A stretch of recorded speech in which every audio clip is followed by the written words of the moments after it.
की निलोली क्रिया, पेट को गोल गोल घुमाना, उससे पेट के समस्त रोग दूर हो जाते हैं और समाज कुंडली शक्ति जागृत होती है उसे। और त्राटक करना, किसी विषय को लगातार देखना, बिना आंख झपके देखते रहना, उसका अभ्यास करना, या जिस स्वरूप में आपकी श्रद्धा हो, जैसे भगवान कृष्ण, राम, शिव इत्यादि, जो भी अपना इष्ट देव हो उसके स्वरूप को, या गुरुओं के स्वरूप को, या किसी प्रकाश बिंदु को, या किसी ज्योति की ओर लगातार देखना बिना आंख झपके, तो उससे से भी कई प्रकार के दोष दूर होते हैं और समाधि की तरफ मनुष्य बढ़ता है। तथा कपालभाति, कपालभाति तकरीबन लोग सारे जानते हैं कि श्वास की क्रिया है, इससे शरीर नाड़ी शोधन होता है, नाड़ियां शुद्ध होते हैं, पेट के समस्त रोग दूर होते हैं और अनेक लाभ है इसके। पर ये साधना कहीं सीख लेनी चाहिए पहले, बिना सीखे ये मनमाना आचरण करने, अच्छी प्रकार इनको सीख के करेंगे तो इसका लाभ ही लाभ है, ऐसे जीवन सफल होता है। शरीर शुद्ध हो गया तो समझो साधना आपकी, साधना में सफलता निश्चित है। तो इनका अलग अलग वर्णन फिर बाद में भी करेंगे। ये सब क्रियाएं जो हैं किसी योग्य व्यक्ति से सीखकर, गुरु से सीखकर, या अपने इस जीवन में इसका अभ्यास करना चाहिए। तो हठ योग का दूसरा अंग है आसन।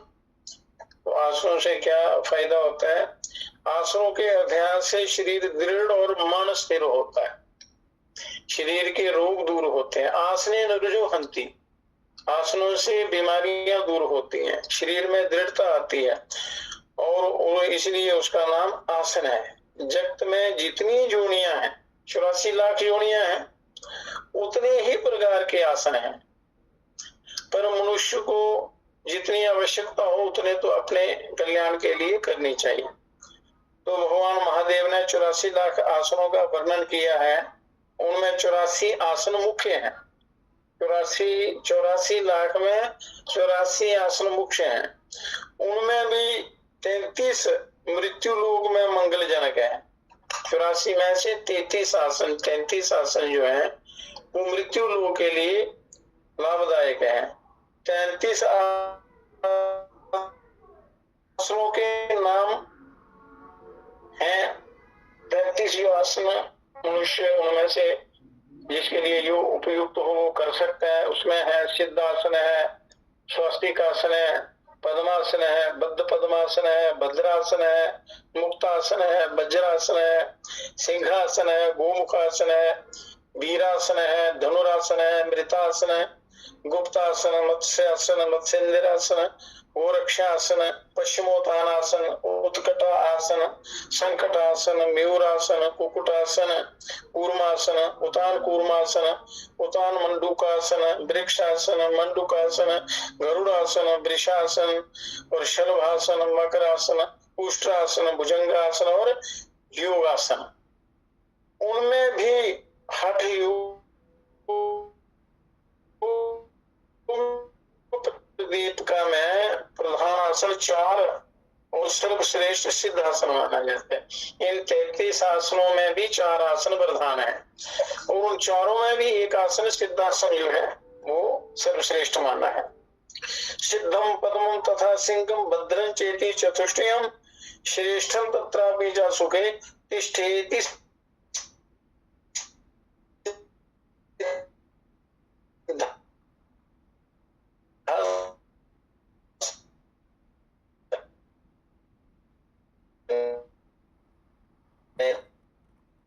राम साधना की विधि आगे बताइए। में दर्द शुरू हो जाए और शरीर दुखना शुरू हो जाए तो उससे कल्याण नहीं होता। तो इसलिए कहते हैं कि सिद्ध, पद्म, सिंह तथा भद्र, ये 4 मुख्य आसन है। इनमें भी श्रेष्ठ ये है कि वह सदा सुख स्वरूप सिद्धासन पर बैठे। वो ऐसे सीधे बैठने का अभ्यास करना चाहिए। रीढ़ की हड्डी सीधी रहे, गर्दन सीधी रहे और सरलता से बैठे। तो जिन क्रियाओं से प्राणायाम, प्रत्याहार आदि अंगों की सिद्धि में सहायता प्राप्त होती है उन सौ कौशल पूर्ण क्रियाओं का नाम मुद्रा है।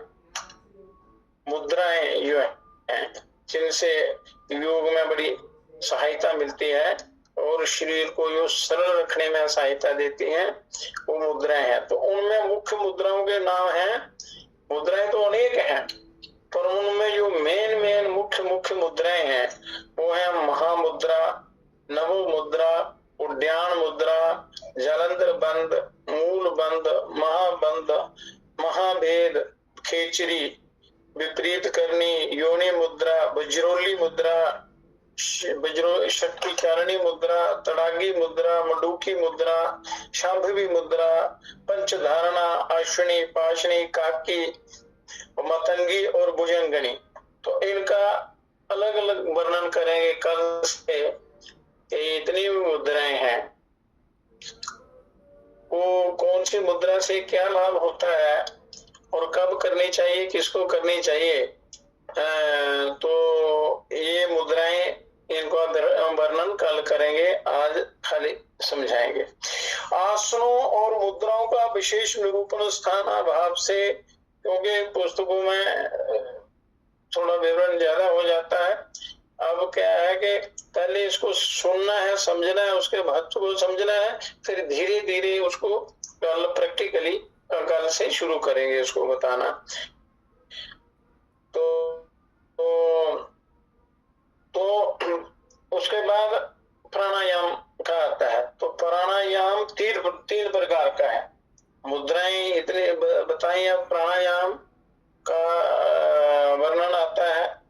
तो ये रेचक, पूरक और कुंभक तीन अंग हैं इसके, ये तीन प्रकार का है। तो कुंभक दो तरह का है, सहित और केवल कुंभक, मंत्र के साथ और बिना मंत्र के। तो रेचक श्वास को बाहर निकालना, पूरक श्वास को अंदर लेना और कुंभक श्वास को अंदर रोकना। ये तीन प्रकार का है, रेचक, पूरक और कुंभक। तो इसमें भी आगे इनका बड़ा विशद वर्णन है। तो इसमें हर प्राणायाम में ये तीनों होते हैं, रेचक, पूरक, कुंभक। बाह्य कुंभक, अभ्यंतरिक कुंभक। रेचक पूरक एक जैसे रहते हैं, पर कुंभक एक बाह्य कुंभक होता है, बाहर श्वास बाहर निकाल के बाहरी रोकना, उसको बाह्य कुंभक कहते हैं। श्वास को अंदर लेके पूरक करके अंदर रोकना, उसको अभ्यंतरिक कुंभक कहते हैं। तो इस प्रकार इसके 1.25 करोड़ तरीका है प्राणायाम का, उनमें से एक भी आप अपना लें अपने जीवन में सही ढंग से, तब भी कल्याण हो जाता है। पर मनुष्य करता कुछ नहीं है, करना नहीं चाहता। आलस्य, प्रमाद, निद्रा, विषय भोगों में, व्यर्थ की बातों में अपना समय बर्बाद कर देता। तो साधना करने का समय कहाँ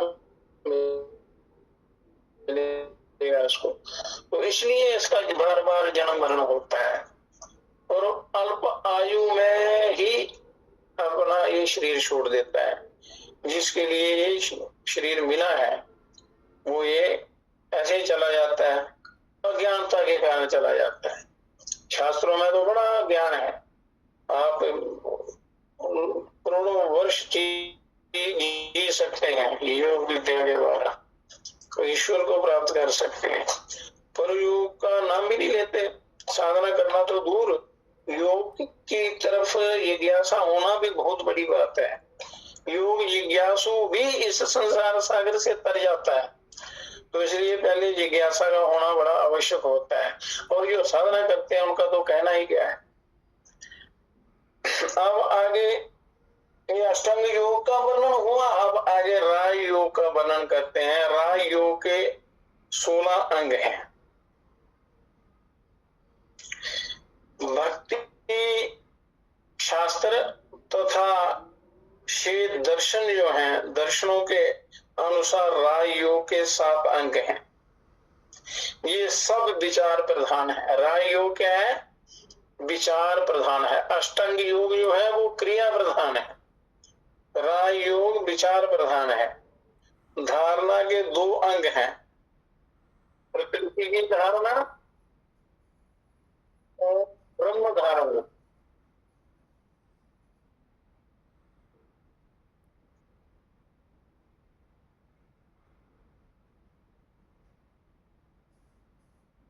प्रकृति की धारणा और ब्रह्म धारणा। ध्यान के अंग 3 हैं, विराट ध्यान, ईश ध्यान तथा ब्रह्म ध्यान। समाधि के 4 अंग हैं, वितर्कानुगत समाधि, विचारानुगत, आनंदानुगत और अस्मितानुगत। इनका भी अलग अलग वर्णन करेंगे। उनके स्थूलभूत, सूक्ष्मभूत, इंद्रिय, अहंकार, तादात्म्यता, अपन, पुरुष, क्रमशः ध्यातव्य विषय हैं। ये आगे राजयोग का वर्णन। अब उसके बाद आता है लय योग। लय योग के अंग हैं। लय योग क्या है? ज्याम नियम। ये ज्याम नियम तो हर प्रकार के योग में आते हैं, इनको करना बहुत ही आवश्यक है। बिना यम नियमों के योग का अधिकारी नहीं होता मनुष्य। यम, अहिंसा, सत्य, अस्तेय, ब्रह्मचर्य, इनका तो पालन सबको अनिवार्य है। और नियम, शौच, संतोष, तप, स्वाध्याय, ईश्वर परिधान, ये तो करने ही करने हैं। अच्छा, उसके बाद इसमें लय योग में आती है स्थूल क्रिया, फिर सूक्ष्म क्रिया, फिर प्रत्याहार आता है, फिर धारणा आती है, ध्यान आता है, फिर लय क्रिया, फिर समाधि आती है। समाधि आती है। तो सूक्ष्म क्रिया के साथ स्वरोध्य साधन का, स्वरोध्य स्वर योग, श्वास आप लेते हैं, दाया बाया जो श्वास चलता है, चंद्र और सूर्य जो स्वर चलते हैं, इनका साधन। प्रत्याहार के साथ नादानुसंधान क्रिया का, नादानुसंधान, ओम का, नाद का जो है अभ्यास करना, उसको जागृत करने का। और धारणा के साथ षट चक्र भेदन क्रिया का संबंध है लय योग के अंदर। 6 चक्रों का भेदन। और वायु से 2 अंगुल ऊपर और उपस्थित है 2 अंगुल नीचे, चतुरंग विस्तृत समस्त नाड़ियों का मूल स्वरूप पक्षी के अंड की तरह एक कंद विद्यमान है। इस जो स्वाधिष्ठान चक्र जो है वहां उसमें, तो जिसमें से 72,000 नाड़ियां निकलकर सारे शरीर में व्याप्त हुई। तो उनमें से योग शास्त्र में 3 नाड़ियां मुख्य कही गई हैं। 72,000 नाड़ियां हैं तो नाभि कंद में। तो शास्त्रों में 3 नाड़ियां प्रमुख हैं जिनसे ये जीवन चलता है, ईड़ा, पिंगला और सुषुम्ना। ईड़ा, पिंगला और सुषुम्ना, ये 3 प्रधान हैं। चंद्र रूपणी ईड़ा मेरुदंड के वाम भाग में, जो बाएं स्वर से, जो बायां स्वर जो चलता है, ये ईड़ा नाड़ी में चलता है। चंद्र रूपणी नाड़ी कहते हैं इसको। ये मेरुदंड के रीढ़ की हड्डी के वाम भाग में। सूर्य रूपणी पिंगला जो दाहिना स्वर है, मेरुदंड के दक्षिण भाग में। और चंद्र सूर्याग्नि रूपणी त्रिगुणमयी सुषुम्ना रीढ़ की हड्डी के मध्य में विराजमान रहती है। ये शरीर के अंदर, शरीर विज्ञान के अनुसार, शास्त्रों के अनुसार ये एक स्थिति है, ईड़ा, पिंगला और सुषुम्ना की। तो मूल से ईड़ा और पिंगला मेरुदंड के वाम और दक्षिण भाग में समस्त पद्मों को बेष्टन करके, समस्त पद्मों को घेर करके आज्ञा चक्र पर्यंत धनुषाकार से जाकर गुरूर मध्य के ऊपर ब्रह्मरंध्र मुख में संगता हो नासारंध्र में प्रवेश करती हैं। नासारंध्र में अंदर प्रवेश करती हैं ये। तो गुरूर मध्य के ऊपर यहाँ पर ईड़ा और पिंगला मिलती हैं। गुरूर मध्य के ऊपर यहाँ ईड़ा पिंगला मिलते हैं और वहां पर मेरु मध्य स्थित सुषुम्ना भी यहाँ मिलती है। सुषुम्ना भी यहाँ मिलती है। तो इसलिए ये स्थान त्रिवेणी कहलाता है, त्रिवेणी संगम कहलाता है। यहाँ आजकल महाकुंभ चल रहा है, पृथ्वी पर जो त्रिवेणी है। शरीर, ब्रह्मांड और पिंड की एकता है। जो ब्रह्मांड में है वो पिंड में है, इसी शरीर में है, सारा समस्त जगत इस शरीर में है। तो एक तो त्रिवेणी यहाँ है, यहाँ कुंभ चल रहा है, एक त्रिवेणी अंदर है जहाँ सदा कुंभ चलता रहता है अंदर। तो इसलिए ये स्थान त्रिवेणी कहलाता है, क्योंकि शास्त्रों में तीनों नाड़ियों को गंगा, जमुना और सरस्वती कहा गया। तो बाहरी गंगा, यमुना, सरस्वती इनकी ओर ले जाते हैं अंदर की तरफ। तो कहते हैं ईड़ा भगवती गंगा पिंगला जमुना नदी, ईड़ा पिंगले और मध्य सुषुम्ना च सरस्वती। इस त्रिवेणी में योग बल से यो योगी अपनी आत्मा को स्नान करा सकते हैं। सही स्नान तो ये है, योग बल से अपनी आत्मा को स्नान कराना। आप तो बाहर तो शरीर को स्नान कराते हैं, और योग बल से, ध्यान से आप अपनी आत्मा को स्नान करा सकते हैं। त्रिवेणी योग सा प्रोक्ता तत्र स्नानम महाफलम। इस शास्त्रीय वचन के अनुसार उनको मोक्ष की प्राप्ति होती है। जो अंदर स्नान कराता है अपनी आत्मा को इन नाड़ियों के द्वारा। तो प्रणवाकृति सुषुम्ना जो नाड़ी है वो ओमकार की आकृति में है। धनुषाकार जो है वो ईड़ा है, बायास्वर, और पिंगला के बीच में से मेरुदंड के अंत तक जाकर उससे पृथक हो, और वक्राकार को धारण करके भू युगल के ऊपर ईड़ा और पिंगला के साथ ब्रह्मरंध्र मुख में संगता हो ब्रह्मरंध्र पर्यंत जाती हैं ये तीनों नाड़ियां। तो बस ईड़ा पिंगला के समान सुषुम्ना भी मूल कंठ से निर्गत हो ब्रह्मरंध्र पर्यंत गई हैं। ये दोनों भी ब्रह्मरंध्र में जाती हैं, ईड़ा पिंगला और सुषुम्ना भी। सुषुम्ना भी मूलाधार से कुंडली को साथ लेके यहाँ मिलती हैं। तो इस प्रकार मूल कंठ से लेकर ब्रह्मरंध्र पर्यंत विस्तृत सुषुम्ना नाड़ी की शाह ग्रंथियां हैं, 6 ग्रंथियां हैं, शाह ग्रंथियां, जो षट चक्कर कहलाती हैं। जो चक्कर कहलाते हैं लोग, ये फलाना चक्र है, ये फलाना चक्र है, ये मूलाधार चक्र है, स्वाधिष्ठान चक्र है, ये चक्र, सारे चक्र। तो योग क्रिया के द्वारा मूलाधार स्थिता निद्रिता कुल कुंडली को जागृत कर इन 6 चक्रों के द्वारा सुषुम्ना पथ में प्रवाहित करके ब्रह्मरंध्र के ऊपर सहस्र दल कमल स्थित, ये सहस्र दल कमल यहाँ पर है, वहां स्थित परम शिव में लय कर देना ही लय योग का उद्देश्य है। ये लय योग है, इसको लय योग कहते हैं। ये विद्या योग्य गुरुओं से सीखकर अपने अभ्यास में लानी चाहिए। जो इच्छुक हैं, जिनको जिज्ञासा है, तो थोड़ा बहुत करने पर भी बड़ा ज्यादा लाभ मिलता है। योग का ऐसा प्रभाव होता है। तो अब चक्रों का वर्णन करते हैं कि शरीर के इसमें पता होना चाहिए मनुष्य को, अपना तो जानकारी होनी चाहिए। जब अपनी जानकारी होगी, क्योंकि अपना अंदर आपको जो जानकारी होगी वही आपके साथ जाएगी, ज्ञान। तो ये बाहरी ज्ञान यही रह जाता है सारा। जो अंदर का ज्ञान है यही आपका कल्याण करता है। तो प्रथम चक्र का नाम, जो सुषुम्ना नाड़ी के चक्र हैं, पहले चक्र का नाम मूलाधार पद्म है।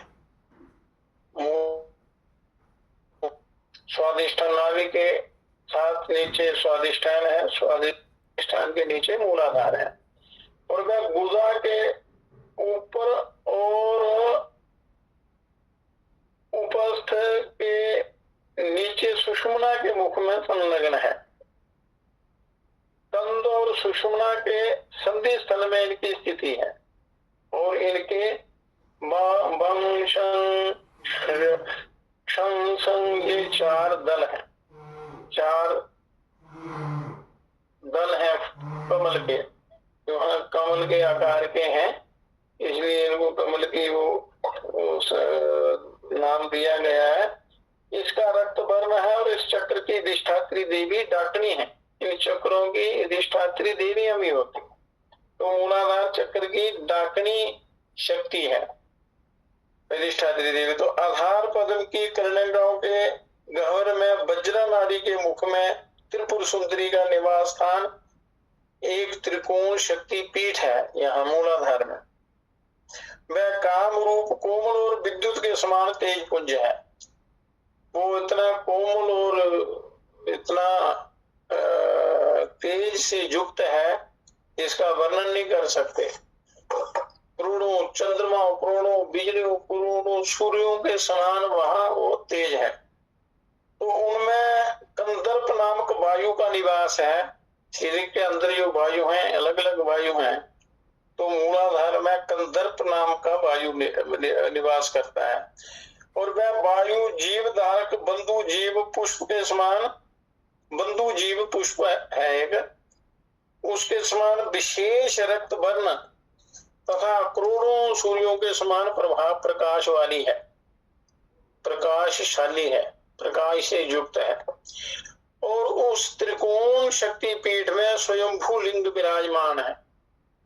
महास्वयंभू ओम जीव को ब्रह्म बनाओ, श्री गुरु आत्म स्वरूप बनाओ, अंधकार अज्ञान बटाओ, योगानंदनी शक्ति जगाओ।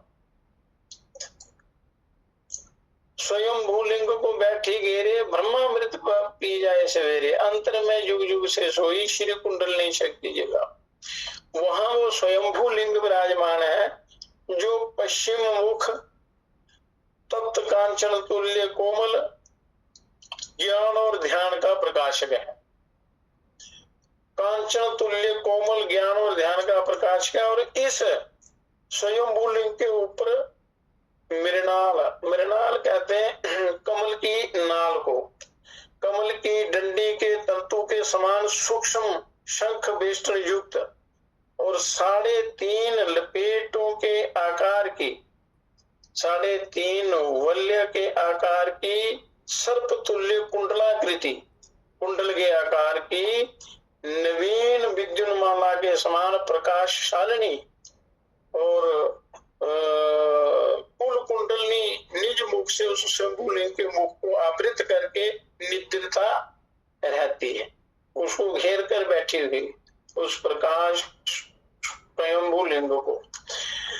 तो उसके प्रबोध की क्रियाएं अति कठिन गोप्य तथा गुरु प्रसादिक लभ्य हैं। गुरु कृपा से ही वो मिलते हैं।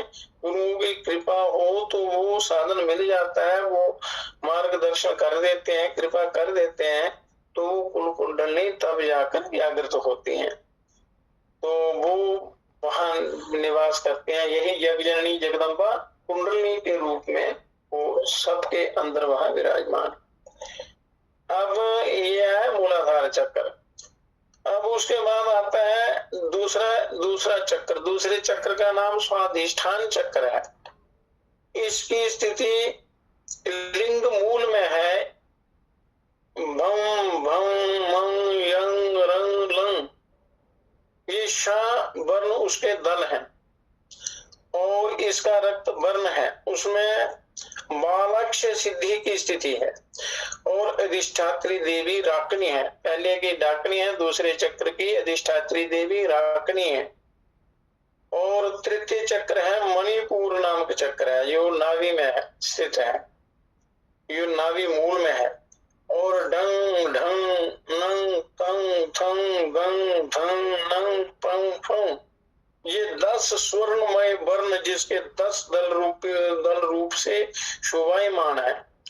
तो यहाँ कमल है, ये जितने भी पद्म हैं, पद्म नाम इसलिए है कि ये कमल के आकार के हैं वहां, और उनके जितने जितने पत्ते हैं उन पर अलग अलग अक्षर हैं।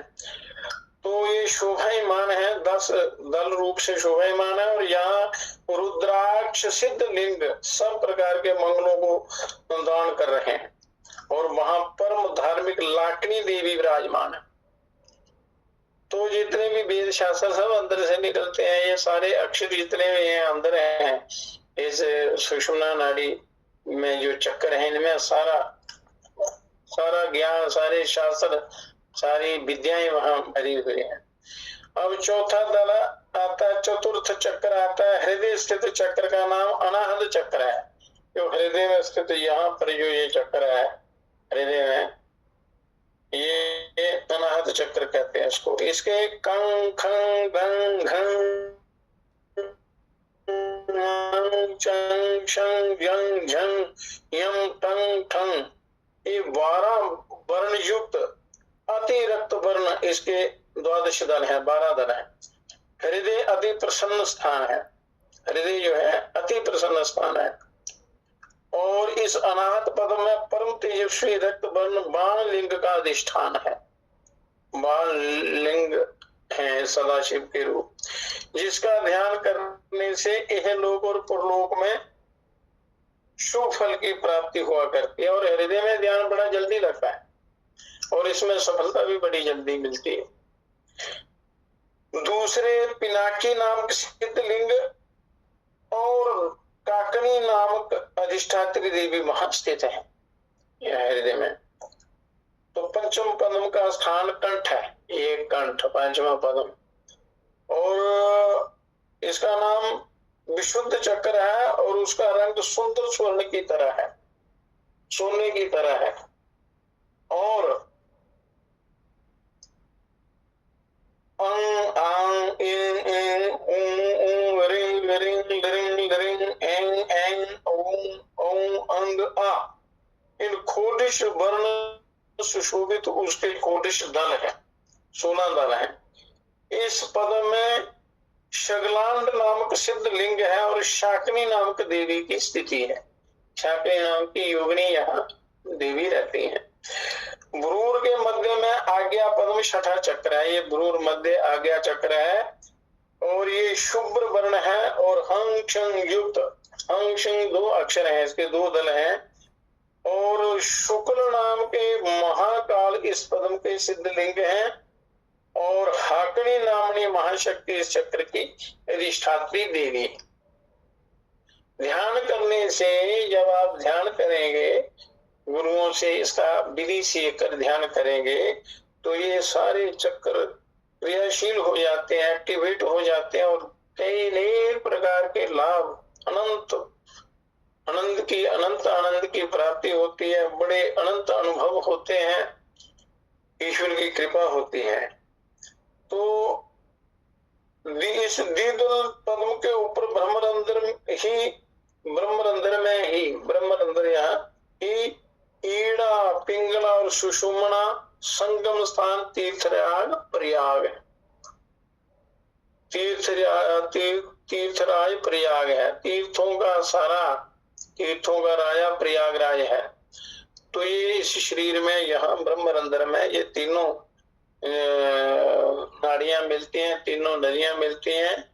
इस संगम स्थान तीर्थराज कहा गया है इसे।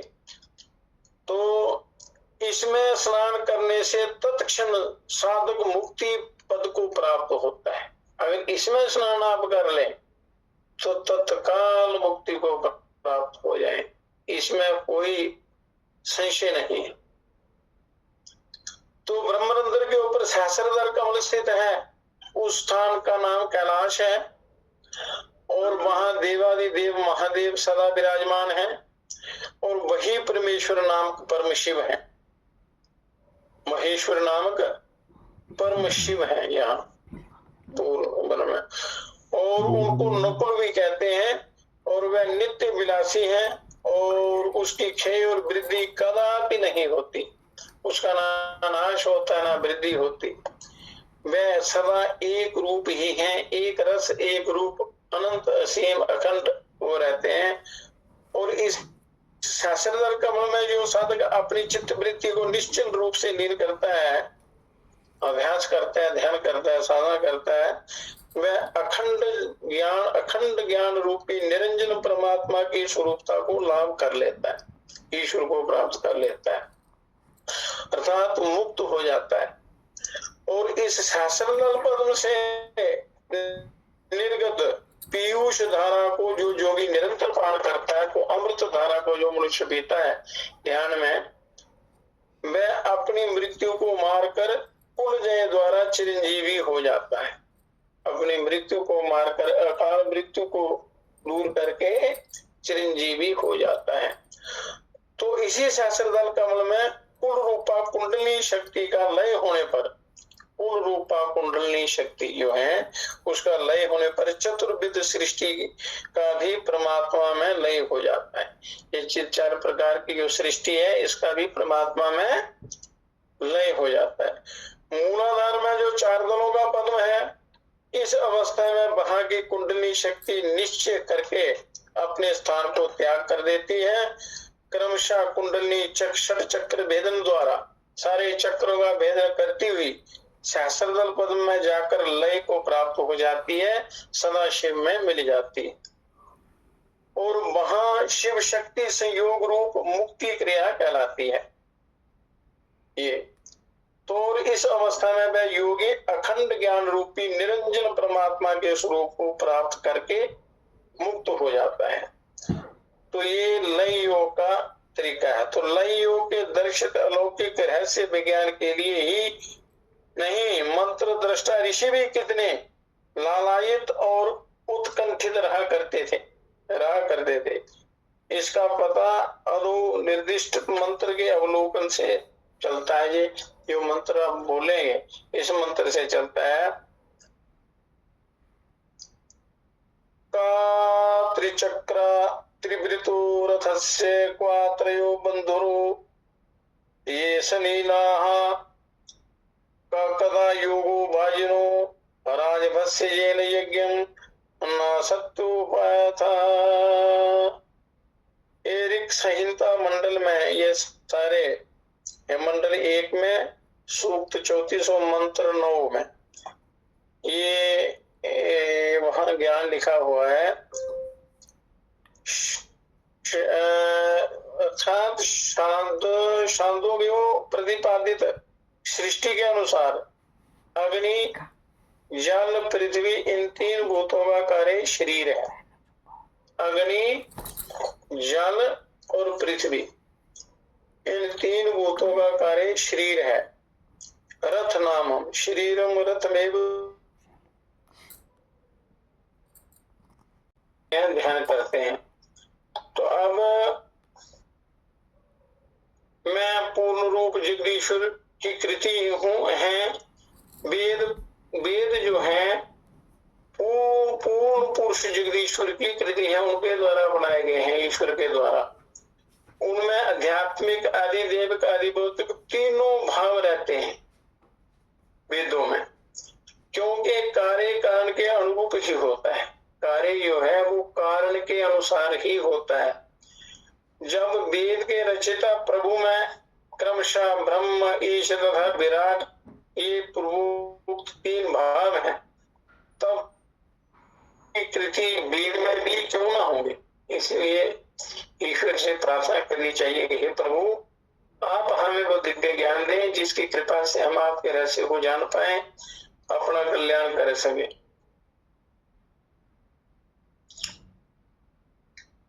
तो इसलिए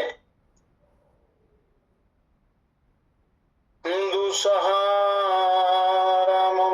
संसारम विषवे विशुचिगा योगारूढ़ मंत्रेण पावनेनोपशाम्यति। योग वशिष्ठ में भी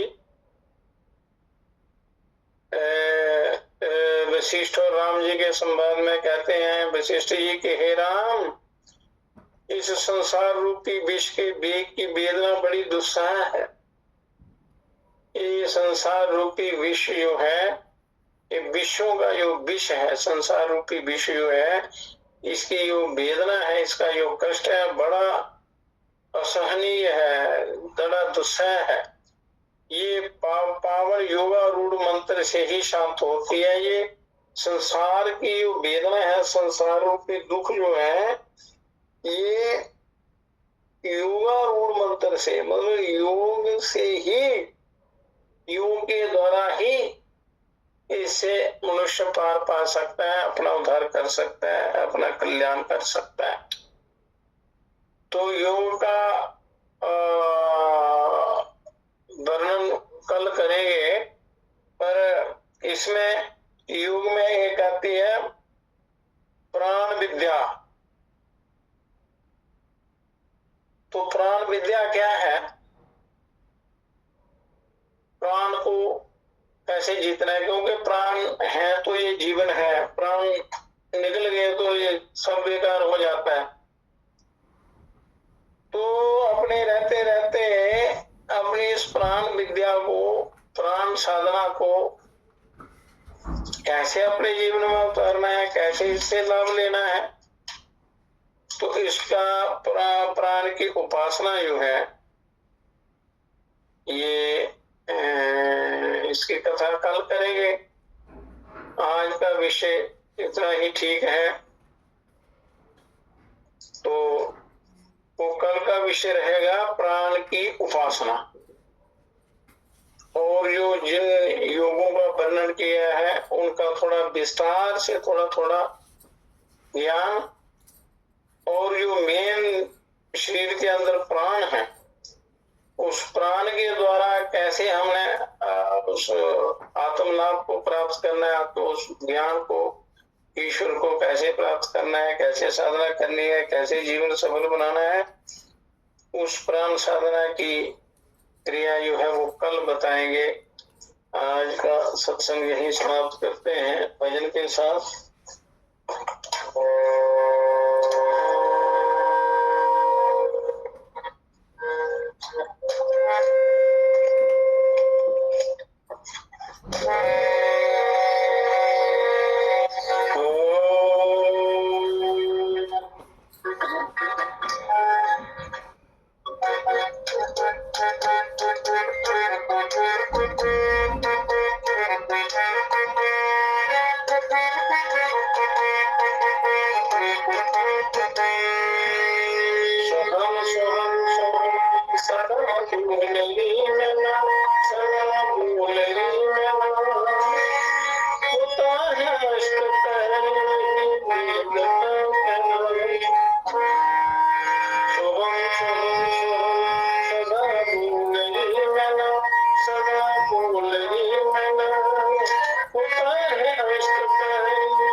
कभी जुदा बताते समझे समझने सना यही समझने सना होता है अष्ट कर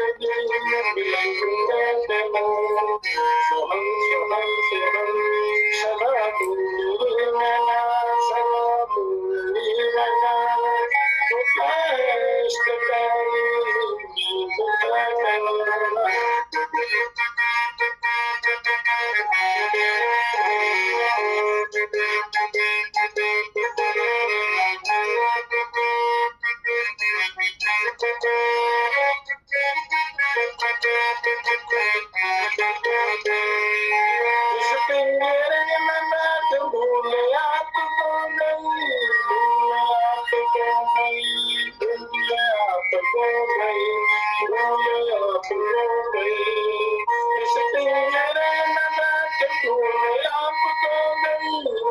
विषयों की मानसा से सदा कैद हो गई विषयों की मानसा से सदा कैद हो गई किशोर विश्व संग कभी पाएगी जना कभी पाएगी जना होता है सोहम सोहम सोहम सदा बोले मना सदा बोले मना होता है अष्ट पैर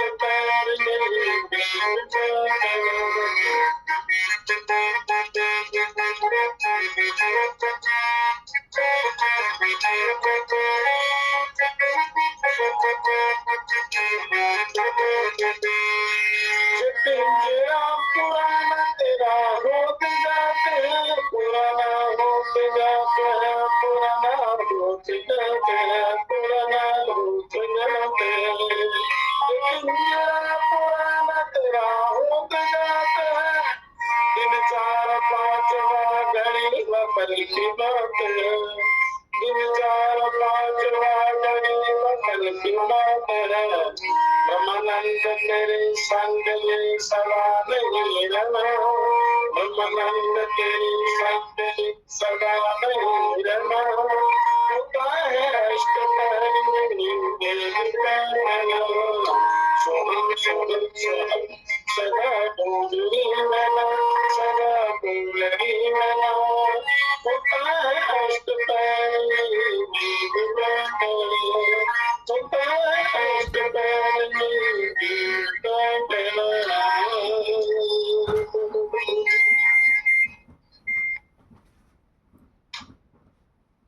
तो परम प्रिय बंधुओं इस प्रकार अपने स्वरूप को जानने का अभ्यास करना चाहिए अंतर्मुखी होने की कोशिश करनी चाहिए जब तक आप बाहर की ओर देखते रहेंगे तो जन्म मरण चलता रहेगा